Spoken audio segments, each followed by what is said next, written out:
तो स्टूडेंट्स, आप सभी का वेलकम है इस वीडियो में। और आज हम देखने जा रहे हैं 11th बायोलॉजी और सेल थ्योरी यानी कोशिका सिद्धांत। और कोशिका सिद्धांत के अंतर्गत कोशिका के लिए हम स्पेशल देखेंगे कोशिका के बाहर का आवरण कैसा होगा।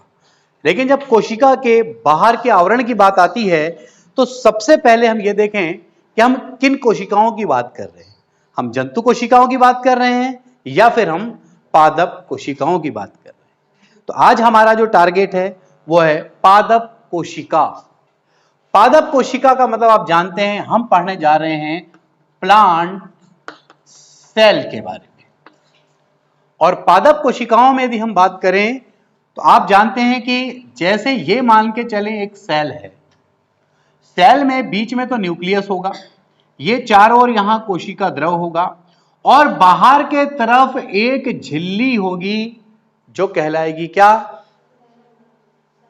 प्लाज्मा झिल्ली। और उस प्लाज्मा झिल्ली के बाहर की ओर, उस प्लाज्मा झिल्ली के बाहर की ओर यहां एक आवरण होगा और वो आवरण होगा सेल वॉल। तो आज हमारा टारगेट है जो मुख्यतः वनस्पति कोशिकाएं हैं, पादप कोशिकाएं, उन कोशिकाओं के बाहर का जो प्रथम आवरण होता है, बाहरी आवरण होता है, उस बाहरी आवरण को कहा जाता है सेल वॉल। लेकिन चूंकि यह वीडियो क्लियरिटी के साथ बड़े कंपटीशन एग्जामिनेशन के लिए भी है, इसलिए हर एक उन पहलुओं पे बात करेंगे जो आपके मन में कंफ्यूजन पैदा ना करे। क्योंकि मोस्टली जो स्टूडेंट बहुत नॉर्मल सा पढ़ते हैं उन्हें इतना ही बस पता होता है कि प्लांट सेल जो होते हैं उनके कोशिका के चारों तरफ सेल वॉल होता है, जबकि वास्तव में ऐसा नहीं है। इसके अलावा भी आप देखेंगे जैसे बैक्टीरिया होता है, फंजाई है, कवक है, शैवाल हैं, इनके चारों ओर भी एक आवरण पाया जाता है। तो कंफ्यूजन सबसे पहले आप हटाएं अपने माइंड से।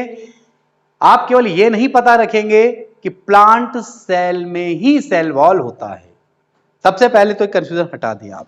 उसके अलावा बैक्टीरिया, आप देख रहे होंगे नोट्स में प्लांट लिखा है मैंने, बैक्टीरिया, कवक और शैवाल, इन सब में होगा। यह और बात है कि उनका कंटेन अलग अलग होगा, यानी वो अलग अलग पदार्थों से मिलकर के बने होंगे, ये बात अलग होगी। ठीक, तो अब हम सबसे पहले बात करते हैं सेल वॉल में। यदि हमने इस बात को नहीं किया कि आखिर इसकी खोज किसने की थी, किसने इसके बारे में बताया, तो बड़ा अन्याय होगा। तो वो थे रॉबर्ट हुक। सबसे पहले वैज्ञानिक कौन थे? Robert Hooke. तो सबसे पहला कंपटीशन का पॉइंट, पहला पॉइंट बनता है कि सेल वॉल की खोज किसने की? रॉबर्ट हुक ने। इसने सबसे पहली बार देखा था। बात आती है अब कि सेल वॉल को जो हम आगे पढ़ें तो हम आज के लेक्चर में इसको अलग अलग बिंदुओं के आधार पर वर्गीकृत करेंगे। सबसे पहले हमारा जो फर्स्ट पार्ट होगा, इस फर्स्ट पार्ट में हम आपको यह बताएंगे कि आखिरकार सेल वॉल किस किस में होता है और उसका कंटेंट क्या क्या होता है, यानी किस किस पदार्थ से मिलकर के वो बना होता है। ठीक, ये हमारा होगा सबसे पहले फर्स्ट पार्ट। और सेकेंड पार्ट में हम लेकर चलेंगे कि आखिर इस सेल वॉल का स्ट्रक्चर क्या होता है और उस स्ट्रक्चर के अंदर के एक एक बिंदुओं पे हम वर्णन करेंगे। और लास्ट में हम ये देखेंगे कि फाइनली सेल वॉल का कार्य क्या है। तो हम अपना फर्स्ट पार्ट स्टार्ट करते हैं इस लेक्चर का, और वो ये है कि सेल वॉल किस किस में होता है।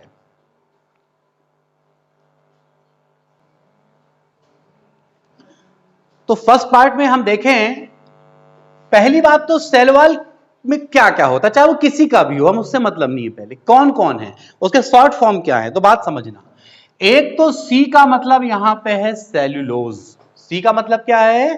सेल्यूलोज। थोड़ा राइटिंग भी करते जाते कहीं कहीं। चलो, ये सी जहां आएगा उसका मतलब होगा सेल्यूलोज। एच सी का मतलब होगा हेमी सेल्यूलोज। एक होता है lignin, pectin, cutin, suberin, mannans, galactose, ये भी है, मैंने लिखा नहीं है, मेनॉन्स और गैलेक्टोज आगे आएगा यहां, तो यहां लिख दें उसको भी, मेनॉन्स, गैलेक्टोज, और वो तो है ही। अब मैं समझ पा रहा हूं कि आपके दिमाग में एक बात प्रॉब्लम कर रही होगी कि सर ये जो नाम आप ले रहे हैं, सेलुलोज क्या है, हेमी सेलुलोज क्या है, मेनॉस क्या है, गैलेक्टोज क्या है, लिग्निन, पैक्टिन, क्यूटिन और सुबेरिन। तो आप थोड़ा धैर्य बस बनाए रखें। ये सारे आप जो देख रहे हैं, इनमें से मोस्टली ये हैं जीवन के अणु। ये क्या है जीवन के, जैसे कार्बोहाइड्रेट है, प्रोटीन है, अमाइनो एसिड है, ये इस तरीके हैं। ये आपको बेहतर तब समझ आएगा जब 11th की ऑर्गेनिक और 11th के बायोलॉजी का जैव अणु वाला जो अध्याय है, इसको जब आप कंबाइन करके पढ़ेंगे, यहां का एक एक लफ्ज क्लियर होगा और एक एक का स्ट्रक्चर भी क्लियर होगा। और यदि पहले से किसी को देखना हो तो आप मुझे मैसेज करेंगे, मैं आपको वीडियो प्रोवाइड करा दूंगा। अब देखें, तो पहली बात क्लियर, सेल वॉल की खोज किसने की? रॉबर्ट हुक ने। सेल वॉल का संगठन क्या होता है? Cellulose, hemicellulose, suberin, cutin, pectin, mannans, galacto. लेकिन इन सब में जो सबसे ज्यादा मुख्य है वो कौन है? सेल्यूलोज। सेल्यूलोज जो है मुख्य है और इसकी मात्रा ज्यादा होती है, और इससे कुछ कम होती है हेमी सेल्यूलोज की, और बाकी की मात्रा तो काफी कम होती है। चलो, अब बात आती है, यहां पर आप देखें ऊपर में जो कंटेंट लिखा है उसमें दो बातों को मैंने ऐड कर दिया है, सेल्यूलोज, हेमीसेल्यूलोज, लिग्निन और पैक्टिन, अंडरलाइन है देखें, और क्या लिखा है? गोल्गी का है।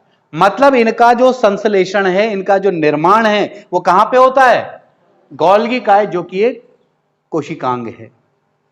और क्यूटिन और सुबेरिन, क्यूटिन और इसका निर्माण होता है स्फेरोसोम में। जब आप कोशिकांग में आएंगे तो उन कोशिकांगों के बारे में डिटेल आप देखेंगे। अब आए यहां, अब बात करते हैं हम यहां प्लांट की।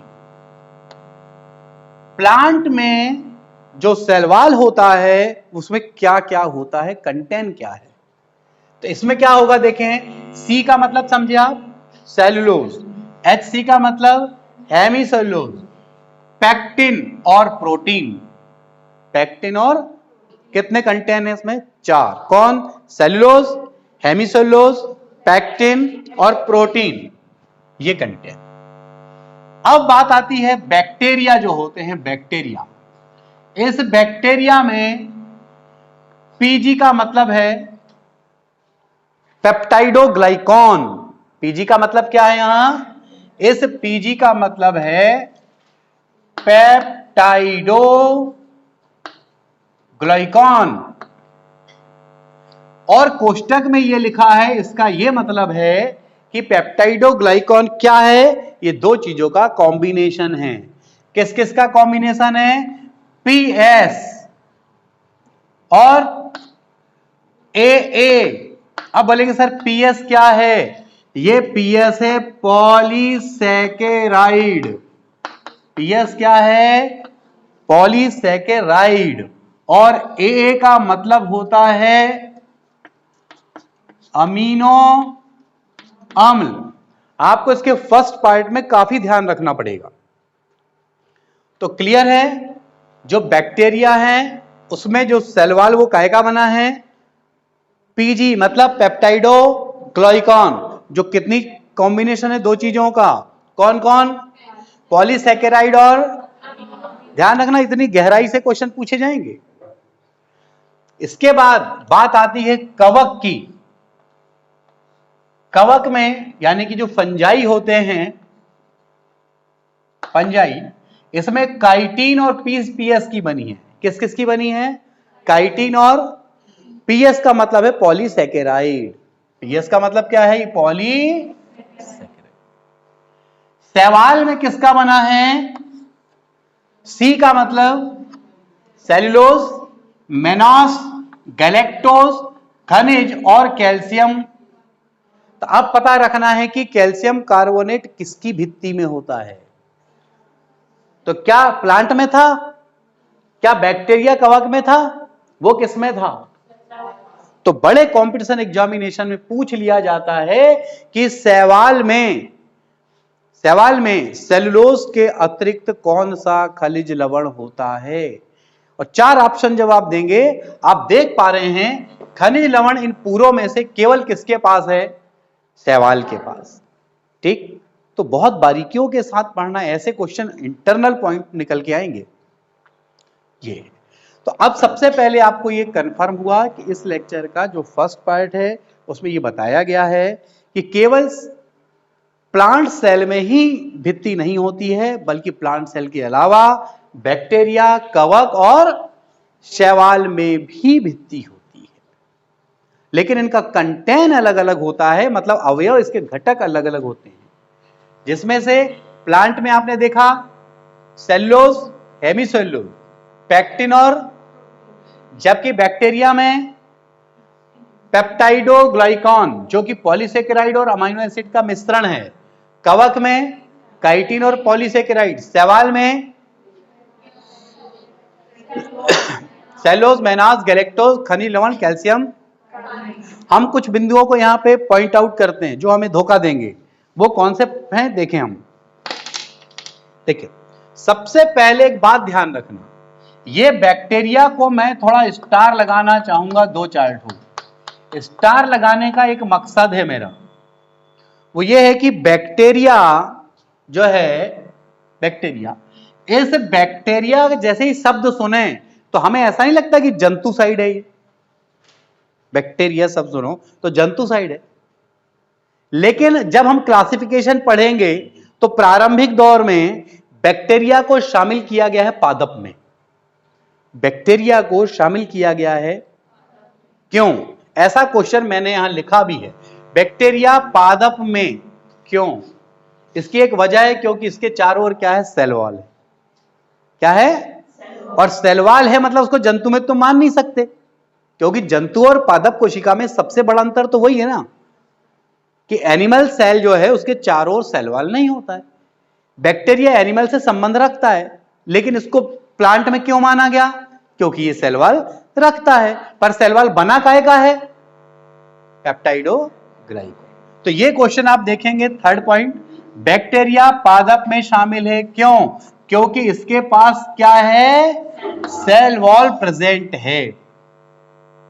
ठीक है, और आप ध्यान रखना, ये शैवाल और ये, इसमें क्या है देखें, और इसमें भी क्या है। तो जब आप इतिहास पढ़ेंगे कि कैसे पौधों का धीरे धीरे करके विकास हुआ था और सारे 5 जगत और वनस्पति जगत के सारे पॉइंट, तब आपको समझ आएगा कि यही धीरे धीरे करके आगे विकसित हुए हैं, और कुछ चीजें हटती गई और कुछ चीजें जुड़ती गई। अब यहां पॉइंट आप देखें, डायनोफ्लैजिलेट्स और युग्निलाइट्स, युगलीना सुने ना, युगलीना, तो इनको क्यों लिखा है मैंने? कई बार बहुत सारा नॉलेज लेके जाते हैं और ये 2 सिंपल से क्वेश्चन कहीं ना कहीं तकलीफ दिए जाते हैं। पूछ लेता है एग्जाम में कि सेल वॉल में पेलिकल किसे कहते हैं, पेलिकल किसे कहते हैं, और इस लेक्चर के दौरान फर्स्ट पार्ट में कहीं भी पेलिकल शब्द आया ही नहीं है। तब मैं लेता हूं ऐसे क्वेश्चन जो आपको आने वाले कॉम्पिटिशन एग्जामिनेशन में मदद करेंगे। आप सुने, डायनोफ्लैजिलेट्स में सेल्यूलोज की कड़ी परत होती है। क्या होती है? डायनोफ्लैजिलेट्स समुद्र में पाए जाने वाले हैं। ये सेल्यूलोज की कैसी परत होती है? ये उतनी बड़ी बात नहीं है जितना कि युगलीना जो होते हैं उनको युगलिनाइड्स कहते हैं। और इनमें ध्यान देना, ये खास पॉइंट, इनमें किसकी परत होती है? प्रोटीन की। और वो कैसी होती है? मुलायम। और इसी को कहा जाता है पेलिकल, इसी को कहा जाता है पेलिकल। तो ध्यान रखना है, एक नाम युगलिना, इसके जो सेल्स होते हैं, इसके चारों ओर जो भित्ति है वो किसकी है? प्रोटीन की बनी है, इसीलिए वो लचीली होती है। और इसी प्रोटीन की बनी परत को ही हम क्या कहते हैं? पेलिकल कहते हैं, जो एकमात्र अलग सा शब्द है जो पूरे नोट्स में यहां नहीं है और वैसे भी कम रहता है। तब आपको एक्स्ट्रा पॉइंट्स। सर बोले आप डायनोफ्लैजिलेट्स में सी को क्यों इतना इंपॉर्टेंस दे रहे हो? वो इसलिए दे रहा हूं, डायनोफ्लैजिलेट्स किसके जैसा दिख रहा है? वो नाम सुनने में जंतु समान लग रहा है। ऐसा ना हो कि तुम उसमें उपस्थित अनुपस्थित बता दो, तो वो एक अपवाद है भाई। उसमें किसका बना है और कैसा बना है? तो कड़ा होने के साथ मैंने इस शब्द को क्यों इंपॉर्टेंस दिया? इसीलिए दिया क्योंकि एक और एग्जांपल आप पढ़ते हैं सवाल में, कैल्शियम, और कैल्शियम कार्बोनेट यहां पे मजबूती प्रदान करता है। तो कहीं आप कंफ्यूज ना हो जाएं कि कैल्शियम कार्बोनेट पढ़े तो थे हमने, और यहां अगर पूछ लिया तो कहीं यहां पे तुम कैल्शियम कार्बोनेट जवाब देके बेवकूफ ना बन जाओ। इसलिए मैंने स्पेशल टारगेट किया है उस पॉइंट को। ये फर्स्ट पार्ट अपना एंड होता है। इस फर्स्ट पार्ट में आपने देखा सेल वॉल प्लांट के अलावा बैक्टीरिया, कवक और शैवाल में भी होते हैं, बस अंतर ये है कि कंटेन अलग अलग है। और आप जब उसको स्टडी करें, इन कंटेन को लिख करके कंपैरिजन जरूर किया करो एक दूसरे के साथ में, वो बेस्ट तरीके से आपको मिलेगा। ये वाले पॉइंट को, ये और ये तीनों पॉइंट को मजबूती के साथ पढ़ें, आपका जो नॉलेज है परिपूर्ण होगा। और अब हम देखेंगे नेक्स्ट पॉइंट, इसकी संरचना कैसी है और उसके मुख्य बिंदु कौन से हैं।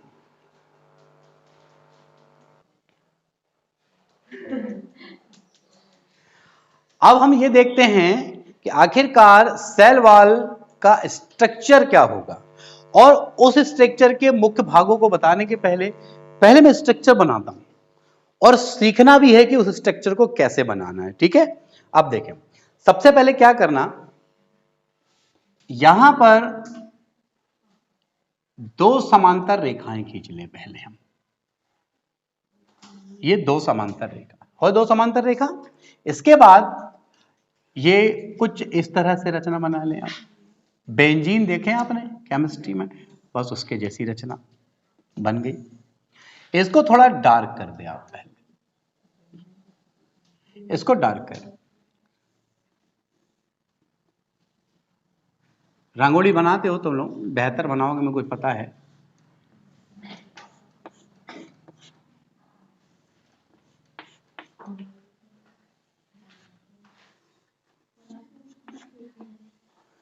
अब ये ध्यान रखना है कि ये जब ऐसा हो जाए तो ऐसा होने के बाद करना क्या है।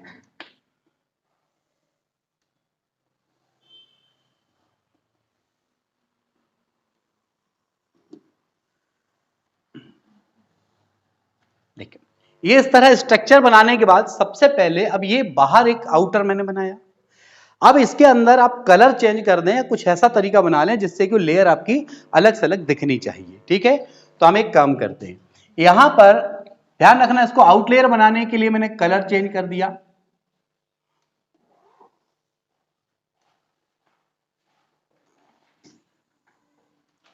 और इसको डबल लेयर बनाना, बिल्कुल सेम ऐसे कुछ इस तरीके से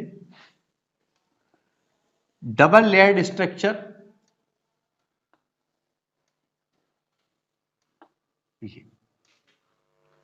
और इसके अंदर आप dot dot dot dot dot इस तरह से कुछ कर दें।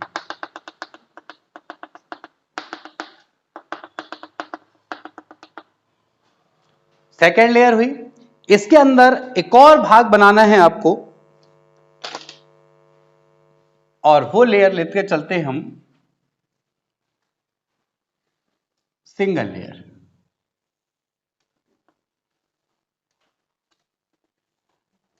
ये और ये जो लेयर है, इस लेयर में भी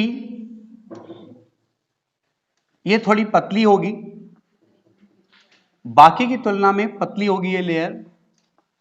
ये क्लियर हुआ? अब आप पहले समझ लें, ये सबसे बाहर जो आएगा, एक आपके पास ये हुई एक लेयर, एक रेडिश कलर में हुई, और एक ये येलो कलर में। कितनी हो गई लेयर? 3 लेयर हुई। तो ये जो इसको कहेंगे प्राइमरी, ये कहलाएगा प्राइमरी वॉल। सेकेंड में आ जाएगा यहां पे सेकेंडरी वॉल और अंदर में आ जाएगा टर्सरी, टर्सरी वॉल। हिंदी में आप लिखना चाहें तो प्राथमिक, द्वितीयक और ये कौन सी वाली कहलाएगी? प्राथमिक भित्ति, ये प्राथमिक भित्ति ये कहलाएगी द्वितीयक भित्ति और ये कहलाएगी तृतीयक भित्ति। ये बात क्लियर पहले। अब अगर एक ही सेल है आपके पास, क्या है? एक ही सेल, तब तो ये 3 लेयर हो गई। आप देखेंगे PW का मतलब प्राइमरी वॉल, SW और TW, लेकिन एक चौथा नाम और दिख रहा होगा ML, मिडिल लेमिला। अब बात आती ये क्या है? मिडिल शब्द अगर यूज हुआ है, इसका मतलब दो चीजों के बीच में कोई चीज होगी। तो बात को समझना, ये एक सेल के लिए मैंने बनाया है ना, लेकिन यदि एक से ज्यादा सेल हो, हमारे पास जो जीव है बहुकोशिकीय हो, एक कोशिकी के लिए ठीक हो गया, लेकिन अगर बहुकोशिकीय है तो बहुत सारी कोशिकाएं होंगी जो ऐड होंगी एक दूसरे से, तब हम कैसे करेंगे? तब आप बात को समझना है, देखें कैसे बनाएंगे। ये जो स्ट्रक्चर आप देख रहे हैं, ध्यान देंगे विशेष रूप से, इसमें आपको कुछ इस तरह से रचना करनी, पर मिलाना नहीं है पूरा। हाँ, इसको मिलाना नहीं है, उसी के बाहर बाहर आउटर बनाना है, पर मिलाना नहीं है। यह बात समझ आई? ध्यान देंगे। अब हर जगह इससे ऐसे निकाल दो।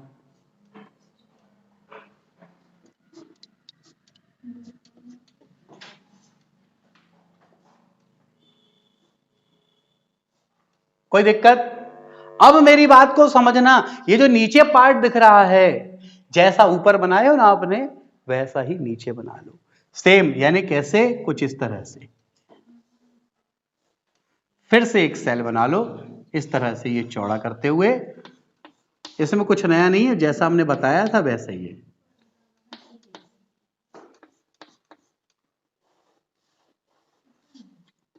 बात समझ आ रही?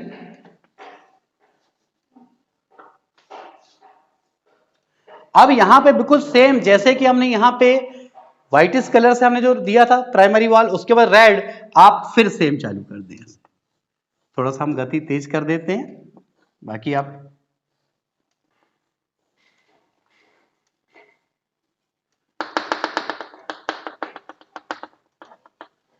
ठीक है। और उसके अंदर फिर से क्या आ जाएगा? एक लेयर।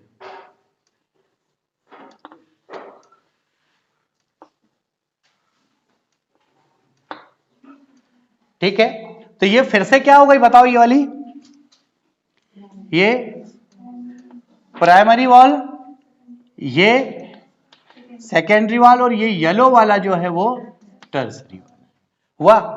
अब ये दो सेल एक दूसरे से जुड़े हैं, दो सेल एक दूसरे से जो जुड़े हैं उसके बीच ये वाला भाग देखें आप, ये वाला भाग देखा? दिख गया? नहीं वाला भाग देखें, ये वाला जो पार्ट है, ये वाला पार्ट वो है मिडिल लेमिला, क्योंकि इन दोनों सेल की जो प्राइमरी वॉल है उसको क्या कर रहा है? ये जोड़ रहा है। तो इसका रोल केवल कब होगा? जब बहुकोशिकीय जीव होगा। एक से ज्यादा कोशिका होना जरूरी है, और दो कोशिकाओं के जो बाहर बाहर की वॉल है, जिसको हम प्राइमरी वॉल कहते हैं, उनको जोड़ने का काम कौन करता है? तब यहां एक क्वेश्चन बेहतरीन जन्म लेता है जो बिल्कुल कंफ्यूजन से भरा होता है। अगर आपने कुंजी, गाइड, लुसेंट, अरिहंत इससे उससे कुछ करके गए हैं, कहीं ना कहीं कंफ्यूज हो जाएंगे। अब कोई आपसे पूछ ले कि सेल वॉल की सबसे बाहरी परत कौन सी होती है? स्वाभाविक है कि जब मैंने एक सेल बनाया था, एक सेल जब बनाया था तो 3 लेयर थी, प्राइमरी वॉल, सेकेंडरी और टर्सरी। सबसे बाहर कौन था? Primary wall. पर कब? जब एक कोशिका होगी तब। लेकिन एक से ज्यादा कोशिका हो गई तो क्या बाहरी लेयर प्राइमरी वॉल होगी क्या? अब कौन होगा? मिडिल लेयर, बोलने में मिडिल आ रहा है लेकिन वास्तव में वो उसकी बाहरी परत होगी, क्योंकि इससे बाहर है कि नहीं बोलो। तो ये बड़ा कंफ्यूजन है, इसलिए बता रहा हूं कि बायो में बारीकियां बहुत मायने रखती हैं। अब ये कितने लेयर हुई टोटल अपने पास? 4, प्राइमरी, सेकेंडरी, टर्सरी और मिडिल लेमिना। अब इन चारों को एक एक करके व्याख्या करेंगे अपन, और हम देखते हैं कि वो क्या है। देखिए आप संरचना में समझ गए होंगे, PW primary wall, secondary wall, tertiary wall, और ये है। और यहां पर ये क्या कर रहा है, काहे का काम कर रहा है? ये सीमेंटिंग का काम कर रहा है। ये किसका काम कर रहा है? किसमें? मल्टी सेल्यूलर में। क्या होता मल्टी सेल्यूलर? बहु कोशिकी में। अब इनमें एक एक करके हम इनका वर्णन करेंगे।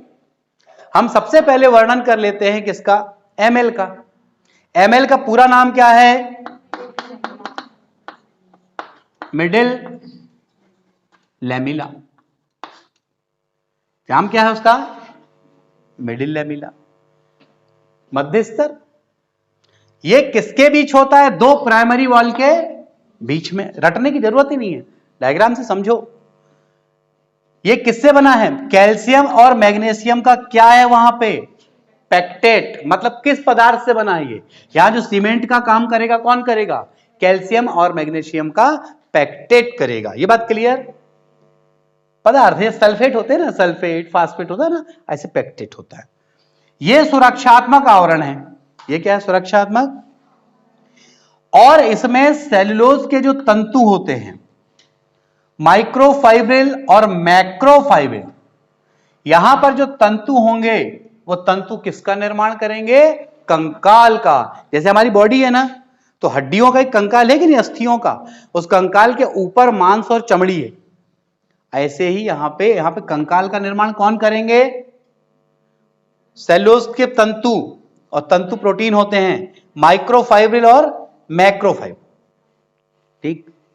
और ये वाला भाग देखो गौर से, ये वाला पार्ट, ये वाला, ये जो दिख रहा है आपको पूरा, तो इतने इसमें कौन कौन है देखो, पता है ना? Cellulose, hemicellulose, lignin, pectin, suberin. तो खासकर लिग्निन, पैक्टिन, सुबेरिन और क्यूटिन, ये जो मैंने ब्रैकेट लगाया हूं देखो, इसका ब्रैकेट का मतलब समझ जाओ ये कहां से है ये। तो इनमें जो चीजें दिख रही हैं वो क्या करेंगी? ये जो बीच बीच में कंकाल बनेंगे ना तंतुओं के, उन कंकाल के बीच बीच में जाके सेट हो जाएगी। उसके आधार पे ये नर्म या कड़ी होने वाली है। उन छोटे छोटे जो गेप होंगे, उस गेप में जाके कौन सेट होने वाला है? Cutin, suberin, pectin, lignin. उस आधार पे आगे आपको देखना क्लियर होगा कि ये कड़े होते हैं या नॉर्मल रहते हैं। अब आगे आओ, प्राइमरी वॉल। प्राइमरी वॉल कैसी होती है? पतली और प्रत्यास्थ, काय की बनी है? जबकि सेकेंडरी वॉल दृढ़ और, ये काय की बनी है? हेमी, और साथ में क्या है? ठीक। इन दोनों में डिफरेंस काय में दिख रहा है? सेल्यूलोज का। ये सेल्यूलोज का है और ये, लेकिन हेमीसेल्यूलोज यहां भी है। यानी प्राइमरी वॉल में सेल्यूलोज भी है और हेमी और पैक्टिन भी है, और जबकि इसमें क्या है? हेमीसेल्यूलोज और, तो डिफरेंस काय में आया? कभी एग्जाम में मान लो पूछ लिया प्राथमिक भित्ति और द्वितीयक भित्ति में अंतर बताओ, तो उस लहजे से भी पढ़ लो, रटने की जरूरत ना पड़े। प्रारंभिक भित्ति बाहर की ओर होती है और ये अंदर की ओर होती है। ये पतली होती है, ये प्रत्यास्थ होगी, और ये सेल्यूलोज कंपलसरी होगा इसमें, सेल्यूलोज हेमीसेल्यूलोज दोनों में होते हैं, पर प्राइमरी में हेमीसेल्यूलोज 50% होता है, जबकि यहां पे कितना होगा? 25% होता है। ये भी एक अंतर हो गया। इनमें वृद्धि की क्या होती है? क्षमता, और सभी कोशिकाओं में पाई जाती है। ये क्या होगा? सभी कोशिका में पाई जाएगी। लेकिन ध्यान रखना, ये जो सेकेंडरी वॉल है, शब्दों पर ध्यान जाए, क्रिटिकल पॉइंट है बायोलॉजी का। विभज्योतक में क्या होती है? एब्सेंट। इसको बड़ा स्टैंडर्ड पॉइंट मानो। विभज्योतक का मतलब होता है वो कोशिकाएं जिनमें विभाजन की क्षमता है, विभाजित होती हैं, उनके सेकेंडरी वॉल में नहीं होता। यानी उनमें सेकेंडरी वॉल नहीं होता। किसमें? विभज्योतक में। ठीक। जब इनका निर्माण होता है तो निर्माण के दो तरीके आपको बताए जाएंगे। एक होता है कणाधान और एक होता है स्तराधान। कणाधान और स्तर, एक कण के रूप में बनेगा और एक स्तर के रूप में बनेगा। तो प्राइमरी जो वॉल है वो किस विधि के द्वारा बनती है, और ये कौन सी विधि के द्वारा? ठीक। और इनमें लिपिड और प्रोटीन होता है। ध्यान दें, प्राइमरी वॉल में अतिरिक्त पदार्थ कौन होता है? लिपिड और, जबकि सेकेंडरी वॉल में कट है, मतलब वो चीज नहीं होती। तो हम जब यहां पढ़ें तो प्राइमरी वॉल और सेकेंड वॉल में डिफरेंस भी साथों साथ होते जाए। प्राइमरी वॉल किसका बना है? सेलुलोज, हेमीसेलुलोज, और ये किसका बना है? हेमीसेलुलोज, और अंतर काय में आया इसमें? सेलुलोज में। और हेमीसेलुलोज की मात्रा में भी क्या है? हेमीसेलुलोज कितना परसेंट? यहां कितना? ये इसमें वृद्धि की क्षमता है, इनमें वृद्धि की क्षमता है। और जो सेकेंडरी वॉल है उसमें किसमें अनुपस्थित है? ये विभज्योतक कोशिकाओं में ये अनुपस्थित है, एब्सेंट है। ये किस विधि से बना हुआ है? और ये, इनमें लिपिड प्रोटीन होते हैं जबकि इनमें लिपिड प्रोटीन नहीं होते हैं। अब बात आई काय की? Tertiary wall. टर्सरी वॉल जो है वो केवल और केवल किसमें होता है? जिम्नोस्पर्म के वाहिनियों में होता है। TW सब में नहीं होता, केवल जिम्नोस्पर्म की वाहिनियों में होता है। और ये क्या होता है इसमें? हेमीसेलुलोज और जाइलम। अब बात आती है, यार ये जिम्नोस्पर्म क्या है? तो आपको डिटेल पढ़ाया जाएगा, बात को समझ लो। आप जानते हैं, मान लो जैसे छोटा सा एग्जांपल, चना को दिमाग में लाओ, चने के बीज को और गेहूं के बीज को लाओ, है? चने के बीज में ऊपर एक आवरण है, गेहूं के बीज में आवरण नहीं। तो एक है आवृत बीजी और एक है अनावृत बीजी। ठीक। तब हम कहते हैं क्या? आवृत बीजी को क्या कहोगे? एंजियोस्पर्म। अनावृत बीजी को, जिसके चारों ओर आवरण नहीं होता है, उसको आप कहते हो जिम्नोस्पर्म। तो जो जिम्नोस्पर्म होते हैं, अनावृत बीजी होते हैं, बीज के ऊपर आवरण नहीं होता है, ठीक, केवल जिम्नोस्पर्म की, उसकी काय में होती है? सारे सेल्स में नहीं, उनकी वाहिनी वाली सेल में। आप बोलेंगे सर वाहिनी कहां होती होगी? तो आपने एक बात अच्छे से पढ़े हो थोड़ा बहुत तो 9th-10th में, जड़ से जब पानी आता है, पानी खनिज जड़ के माध्यम से पौधे में चढ़ता है कि नहीं? तो पौधे में चढ़ने के लिए जाइलम उपयोग होता है। तो जाइलम को जब डिटेल पढ़ेंगे और फ्लोएम को डिटेल पढ़ेंगे, उनके पार्ट्स होते हैं कौन? वाहिनियां। ठीक। पर यहां पे शब्दों को पता रखना है। जब आप बायोलॉजी में पढ़ेंगे एंजियोस्पर्म, जिम्नोस्पर्म, जाइलम, फ्लोएम, ये हर एक चीज आएगी। ये ऊतक है, ऊतक, लेकिन अभी हमारे टारगेट में शामिल नहीं है ये। अब समझना, तो टर्सरी वॉल केवल किसमें है? जिम्नोस्पर्म, वो भी पूरे में नहीं। कहां पे? ओनली वाहिनियों में। तो इस प्रकार से आपने देखा कि ये लेयर हुआ, ये इसका स्ट्रक्चर होता है, और इस स्ट्रक्चर के साथ ही हमारा ये सेकेंड पार्ट जो होता है संरचना का, वो बिल्कुल क्लियर होता है। अब हमारा चलता है इस पूरे लेक्चर का पार्ट नंबर 3, और इस पार्ट नंबर 3 के अंतर्गत हम ये देखेंगे कि आखिरकार इसके क्या महत्व हैं, और महत्व के साथ साथ हम ये देखेंगे कुछ सारे छोटे क्वेश्चन जो कंपटीशन एग्जामिनेशन में बनेंगे। ठीक।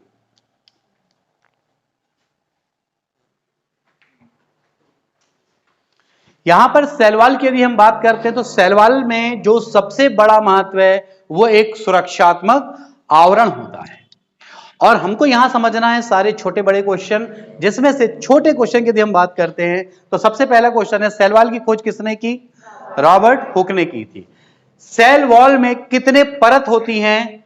जवाब आएगा, यदि एक कोशिका है तो 3 परत होती हैं, primary wall, secondary wall, tertiary wall. लेकिन यदि आपसे कोई ये पूछे कि बहुकोशिकी हैं तो 4 परत होती हैं, इन 3 के अलावा एक मिडिल लेयर भी शामिल हो जाती है। फिर बात आती है इन सब में ऐसा कौन सा भाग है जिसमें कि कैल्शियम और मैग्नीशियम के पैक्टेट जमा होते हैं, किस लेयर में, तब आपको पता होना चाहिए मिडिल लेयर। सीमेंटिंग लेयर किसको माना गया है, तो मिडिल लेयर को माना गया है। इनमें सबसे आंतरिक परत कौन सी होती है, टर्सरी वॉल होती है। यहां पर पूछा जाएगा जब कोई कोशिका किसी भी प्लांट में जिम्नोस्पर्म को छोड़कर, शब्दों पर ध्यान दें मेरे, जिम्नोस्पर्म में वाहिकाओं को छोड़कर, जिम्नोस्पर्म में वाहिकाओं को छोड़कर किसी कोशिका में आंतरिक परत कौन सी होगी, तब बहुत गहराई से सोचना पड़ेगा यह शब्द क्यों लिखा है। बायोलॉजी कठिन तब हो जाती है, तो बात को समझना। उसने क्या कहा है, टर्सरी वॉल किसमें होता था, केवल जिम्नोस्पर्म की वाहिनी में। तो क्वेश्चन क्या कह रहा है, जिम्नोस्पर्म की वाहिनियों को छोड़कर, यानी इसकी बात नहीं कर रहा। टर्सरी वॉल मतलब आंतरिक भित्ति कौन सी होगी, तो टर्सरी वॉल तो उसमें होगी नहीं, तो बची कौन सी, सेकेंडरी। तो आंतरिक भित्ति कौन हो जाएगी, सेकेंडरी भित्ति। ठीक है, ये बात ध्यान रखना है। इसके अलावा पूछा जाएगा किसके कोशिका भित्ति में कैल्शियम कार्बोनेट होता है, तो फिर शैवाल में होता है। तो आप समझ गए, जब छोटे क्वेश्चन पूछेंगे हर एक तरीके से निचोड़ के पूछा जाएगा। कौन सी लेयर कणाधान विधि से बनती है, प्राइमरी लेयर कणाधान। पूछ लेगा 2 नंबर का यदि आपसे कि प्राइमरी वॉल और सेकेंडरी वॉल में अंतर बताओ, तो सेलुलोज का अंतर बता देना, हेमीसेलुलोज का अंतर, बनने की विधि का अंतर बता देना। ठीक, और किन में अवेलेबल है, ये सब में है। प्राइमरी वॉल सब में होता है, लेकिन सेकेंडरी वॉल विभज्योतक में नहीं होता। ठीक, अब बात आती है यहां पर ये वाला पॉइंट जो बताया था वाहिनियों, कई बार पूछ लेगा जाइलम से संबंधित मुख्य परत कौन सी होगी, तो टर्सरी। देखो अभी आपको बड़ा सरल लग रहा है क्योंकि पढ़े हो भी आप, ये सब अभी सुन रहे हो। जब एकदम से खतरनाक जब पेपर आता है ना, तो फिर दिमाग ही काम नहीं करता। तो आप समझ गए कि अगर बड़े लेवल पे जाना है तो बायो का लेवल भी वैसा देना पड़ेगा, तब आप लोग का जबरदस्त होगा। यानी अगर उस लिहाज से माने तो ये मैथ से भी हाई हो गया, क्योंकि आप एक एक पॉइंट को पॉइंट आउट करना है आपको, कोई सूत्र काम नहीं आएगा। यहां आपकी मेहनत और परफेक्शन, और वो भी जबरदस्त परफेक्शन होगा, तभी आप कुछ कर पाओगे। ठीक है, तो ये रहा आज की थ्योरी थी, और ये है सेल वॉल।